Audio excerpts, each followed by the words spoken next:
Oke, bismillahirrahmanirrahim. Assalamualaikum warahmatullahi wabarakatuh. Alhamdulillahirabbil alamin wassalatu wassalamu ala asyrafil anbiya'i wal mursalin sayyidina maulana Muhammadin wa ala alihi washabihi ajmain. Jumpa lagi bersama kontribusi kecilku ya setelah sekian lama, mungkin seminggu 2 minggu ya nggak bikin konten teman-teman kelas 8 ya. Alhamdulillah hari ini kita diberikan lagi kesempatan untuk bisa berinteraksi dalam mata pelajaran akidah akhlak ya. Dan luar biasa ya, beberapa minggu terakhir ini dengan berbagai macam kesibukan kita masing-masing, mungkin teman-teman punya kesibukan membantu orang tua di rumah ya, atau mungkin karena belajar di rumah sambil ikut kerja sama orang tua dan lain sebagainya mungkin ya. Tapi kita masih diberikan kesempatan untuk bisa terus belajar, maka kita bersyukur teman-teman. Kita bersyukur menjadi orang-orang yang masih dalam ruang lingkup belajar ya, ruang lingkup menuntut ilmu, karena menuntut ilmu itu tidak dimiliki oleh semua orang, karena tidak semua orang bisa mendapatkan kesempatan seperti kita. Bahkan kita sebagai penuntut ilmu itu sebenarnya adalah orang-orang yang dipilih oleh Allah Subhanahu wa taala untuk mendapatkan sebuah kebaikan, sebagaimana Nabi Shallallahu alaihi wasallam pernah memberitakan kepada kita bahwasanya mayyuridillahu khairan yufaqihu fiddin. Barang siapa yang Allah hendaki kepada dirinya kebaikan, maka Allah akan pahamkan padanya agama. Termasuk kita belajar akidah akhlak kan bagian dari kita memahami agama kan. Makanya ketika kita belajar akidah akhlak dan kita terpilih untuk menjadi orang-orang yang tetap belajar di dalamnya, mempunyai kesempatan untuk belajar meskipun jarak jauh, berarti kita sebenarnya Allah berikan kepada kita kesempatan untuk menjadi orang-orang yang baik, dan Allah ingin kita menjadi anak yang baik teman-teman. Maka kita bersyukur dong ya. Gak mungkin kita nggak bersyukur ketika Allah inginkan kita menjadi baik. Oke. Oh teman-teman sekalian, kita sebenarnya sudah masuk pada bab terakhir sebelum UTS ya, sebelum UTS ujian tengah semester sebenarnya, yaitu bab tentang meneladani Nabi Musa. Teman-teman bisa baca sendiri ya di buku yang sudah dibagikan. Itu ada pada halaman sekitar 98 ya, sampai dengan 110, sekitar 110 ya. Itu bab tentang bagaimana kita meneladani Nabi Musa ya. Ada dari halaman 98, silahkan dibaca. Di situ ada teks-teks yang menceritakan tentang Nabi Musa. Tapi hari ini saya akan sedikit saja bagaimana kita mencoba untuk memahami dan meresapi, mengambil hikmah dari cerita Nabi Musa alaihi salatu wassalam. Nah, Nabi Musa ini kan nabi yang luar biasa ya, nabi yang di dalam Al-Quran banyak sekali disebut namanya ya, lebih dari ratusan kali ya. 100 kali lebih disebut namanya Nabi Musa di dalam Al-Quran itu. Karena memang Nabi Musa juga disepakati dan diketahui oleh kita sebagai orang muslim sebagai 136 kali teman-teman.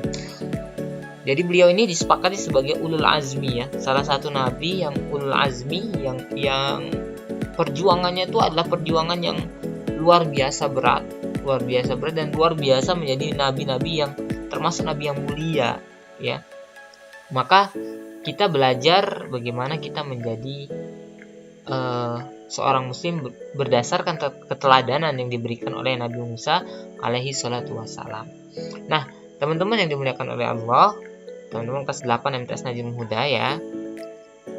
Mudah-mudahan dari pelajaran ini kita bisa mengambil banyak hikmah ya. Pada bab 6 ini kita akan belajar kisah keteladanan Nabi Musa. Nah, kalau materinya silakan teman-teman baca di rumah. Namun apa yang penting teman-teman dari cerita Nabi Musa ini kurang lebih nanti setelah ini kita akan bahas dan kita akan ceritakan ya. Jadi ketika kita berbicara tentang Nabi Musa teman-teman, Nabi Musa ini adalah seorang yang dari mulai lahir itu sudah mendapatkan keajaiban luar biasa dari Allah Subhanahu wa taala. Ceritanya ketika seorang Fir'aun yang hidup pada Nabi Musa ini, pada masa Nabi Musa, dia adalah seorang yang kejam ya, zalim. Kemudian bahkan saking kejamnya Fir'aun, saking zalimnya dan saking takabur sombongnya Fir'aun ini, dia itu mengaku sebagai Tuhan gitu. Dia berlaku semena-mena gitu kan. Nah, seorang Nabi Musa, seorang Musa kecil itu lahir pada masa ini, pada masa ketika seorang yang zalim memerintah, teman-teman. Firaun itu bermimpi bahwasanya dalam mimpinya negeri Mesir itu terbakar semuanya dan hanya tertinggal orang-orang dari Bani Israel saja. Nah, karena memang pada masa Firaun ini banyak para dukun, ahli nujum, dipanggillah oleh Firaun ke istananya. Kemudian ditanya oleh Firaun, "Wahai ahli nujum, aku punya mimpi bahwasanya Mesir ini semua terbakar, tinggal hanya Bani Israel saja. Maknanya apa?" Kemudian ada seorang ahli nujum yang kemudian memberikan pemaknaan, mengartikan kepada Firaun bahwasanya kedudukan Firaun, tahta Firaun ini suatu saat akan ditumbangkan, teman-teman. Ditumbangkan oleh seorang laki-laki dari Bani Israel. Maka mendengar arti dari mimpinya ini, Firaun itu sebagai raja yang tidak mau kekuasaannya digulingkan, itu dia mencari cara supaya kekuasaannya itu tetap ada. Maka dia perintahkan kepada seluruh pengawalnya, seluruh bawahannya untuk membunuh, bayangkan teman-teman, membunuh semua laki-laki, bayi laki-laki yang lahir pada masa itu. Nah, Nabi Musa itu adalah salah satu bayi yang lahir pada masa itu, masa setelah mimpi itu. Maka bayangkan ya, seorang ibunya Nabi Musa kemudian melahirkan, dan dia tahu bahwasanya Firaun akan memburu semua laki-laki, anak laki-laki yang lahir pada masa itu dari Bani Israel. Tapi teman-teman tahu nggak bahwasanya Allah Subhanahu wa Ta'ala, karena memang Allah sudah dicatat di Lauhul Mahfuz ya, mencatat di Lauhul Mahfuz bahwasanya Nabi Musa akan menjadi seorang nabi.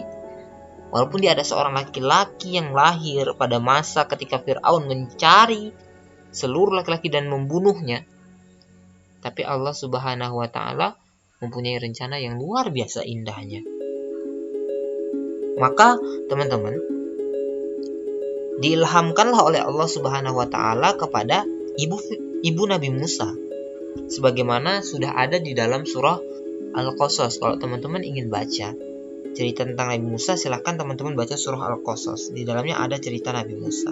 Dalam ayat 7 Allah Subhanahu wa Ta'ala mengisahkan, atau Allah Subhanahu wa Ta'ala berfirman, "Wa auhayna ila ummi Musa an ardi'i fa idza hifti 'alaihi fa alqihi fil yammi wa la takhafi wa la tahzani inna radduhu ilaiki wa ja'iluhu minal mursalin."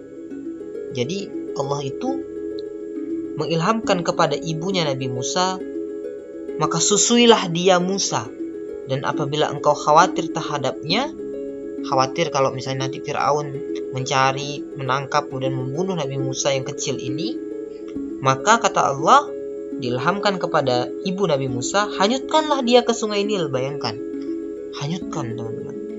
"Dan janganlah engkau takut dan jangan pula bersedih hati. Sesungguhnya kami," kata Allah, "akan mengembalikannya kepadamu dan menjadikannya salah seorang rasul." Ini sudah janji Allah. Maka kalau kita pikir seorang ibu menghanyutkan anaknya demi menyelamatkan anaknya, ya kan, ke sungai gitu. Ya kalau misalnya hanyutnya itu ketemu orang, kalau nggak ketemu orang gimana? Bisa-bisa Nabi Musa mati malah, ya kan? Atau bisa-bisa malah jatuh ke tempat yang tidak diketahui. Tapi Allah janjikan, jangan takut, bahwasanya kami akan mengembalikannya kepadamu. Dan ternyata teman-teman bayangkan, dalam sebuah cerita, dalam cerita yang nyata dan diceritakan dalam Al-Quran, bahwasanya Nabi Musa ini hanyut. Bukan hanyut kemana, malah hanyut ke tempat Firaun yang zalim tadi. Diambil oleh istrinya Siti Asiyah yang sangat disayangi oleh Firaun. Dan ketika Fir'aun tahu, teman-teman, bayangkan seorang laki-laki ada di tangan istrinya dari Bani Israel, ya, dia dapatkan dari sungai gitu kan. Pasti Fir'aun juga ingin membunuh, tapi istrinya tidak mau. Nah, istri Fir'aun ini, Siti Asyah ini adalah salah satu wanita yang dijanjikan masuk surga. Dia tidak mau kalau Nabi Musa itu sampai dibunuh oleh Fir'aun. Maka Fir'aun karena saking sayangnya dengan istrinya tidak jadi membunuh. Karena juga memang Fir'aun itu dan istrinya belum punya anak gitu. Nah, kemudian supaya dia namanya bayi kan harus disusui ya. Kemudian seorang Fir'aun mencari ke seluruh penjuru negeri siapa yang mau menyusui bayinya ini yang dia dapatkan, yang dibawa oleh istrinya. Kemudian satu persatu perempuan datang, tapi tidak ada yang Nabi Musa kecil ini memang Allah ilhamkan kepadanya. Tidak mau dia nyusu kepada siapapun, ya. Dia tidak mau menyusu kepada wanita manapun, kecuali ibunya sendiri, yaitu ibu kandungnya. Nah, teman-teman, bayangkan Allah janjikan ya, Allah kembalikan Musa kepada ibunya.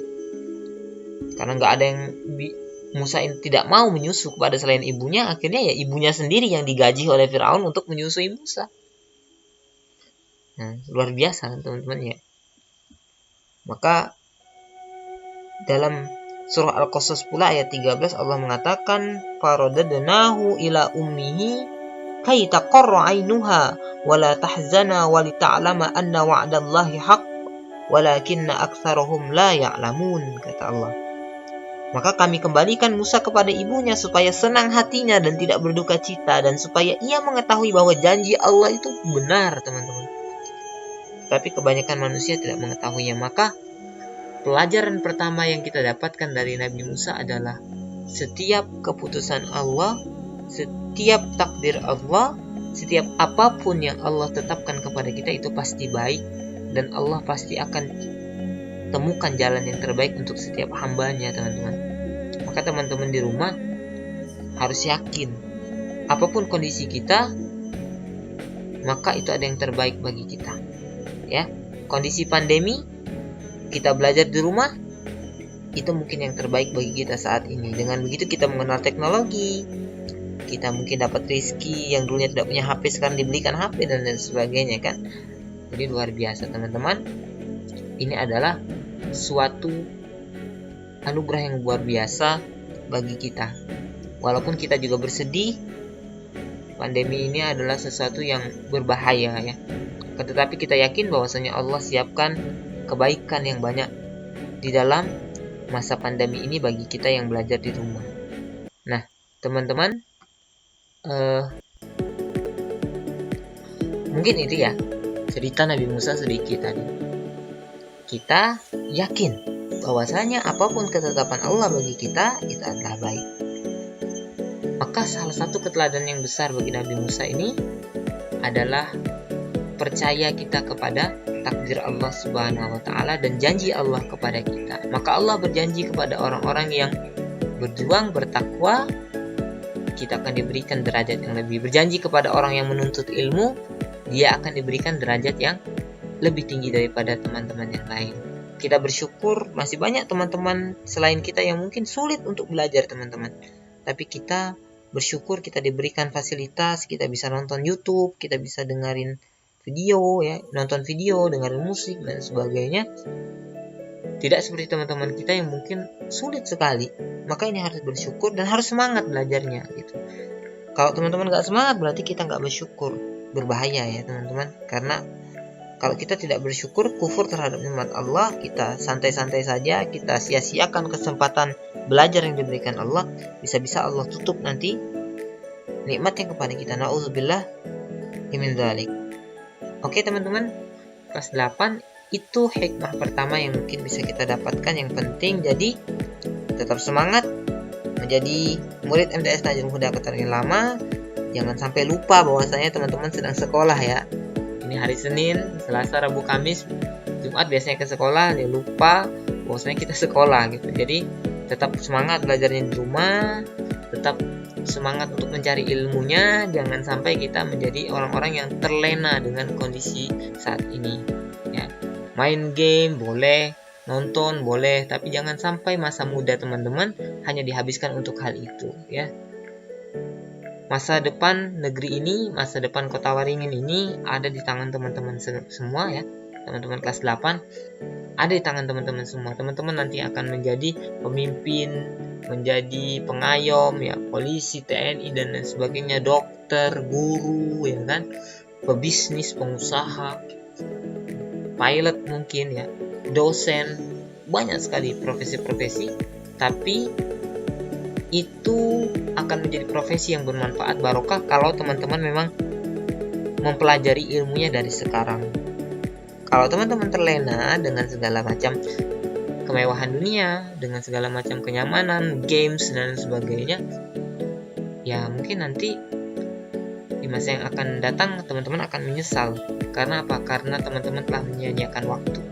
Makanya Allah katakan dalam Al-Quran, wal asri innal insana lafi khusr, demi masa, demi waktu, sungguhnya manusia itu dalam kerugian. Maka jangan sampai kita rugi.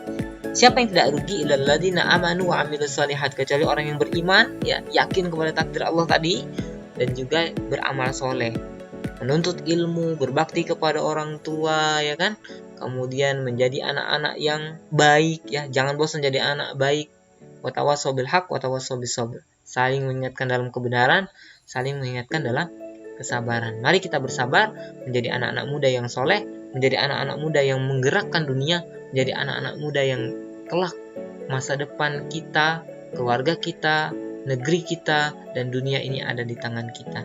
Teman-temanlah yang akan memegangnya. Maka jangan pernah kendor semangatnya ketika menuntut ilmu di rumah. Jangan pernah merasa bosan ya. Bosan itu cuma sebentar, dan insya Allah kita akan meraup nikmatnya ketika memiliki ilmu. Karena ilmu membuat menjadi lebih mudah. Man aradad dunya fa'alaihi bil ilmi, wa man aradal akhirata fa'alaihi bil ilmi, wa man aradahuma fa'alaihi bil ilmi. Kalau ingin sukses dunia, dengan ilmu, sukses akhirat dengan ilmu, sukses dunia dan akhirat dengan ilmu. Maka jangan pernah bosan menuntut ilmu. Thank you very much sudah mendengarkan ocehan saya ya di channel kontribusi kecilku ini. Mudah-mudahan bermanfaat, mudah-mudahan bisa menjadi semangat. Tetap semangat. Sanabiha Najum Huda Jaya, kontribusi kecilku. Sampai ketemu lagi pada video selanjutnya. Silahkan kalau ada yang ingin ditanyakan, tanyakan melalui komen atau langsung melalui grup atau via Japri juga boleh. Jangan malu bertanya, karena bertanya itu gratis ya. Mumpung gratis ya teman-teman, nggak bayar ya. Dan sudahlah, nggak bayar, gratis. Ketika belajar mendapatkan kemuliaan, barokah, kurang apa lagi coba ya. Jangan lupa tetap belajar di rumah, hormati orang tua, bantu mereka, gunakan kata-kata yang baik ketika berinteraksi dan bergaul dengan orang tua kita di rumah. Sampai ketemu lagi. Wabillahi taufiq wal hidayah, waridho wal inayah. Assalamualaikum warahmatullahi wabarakatuh. Thank you very much. Dadah.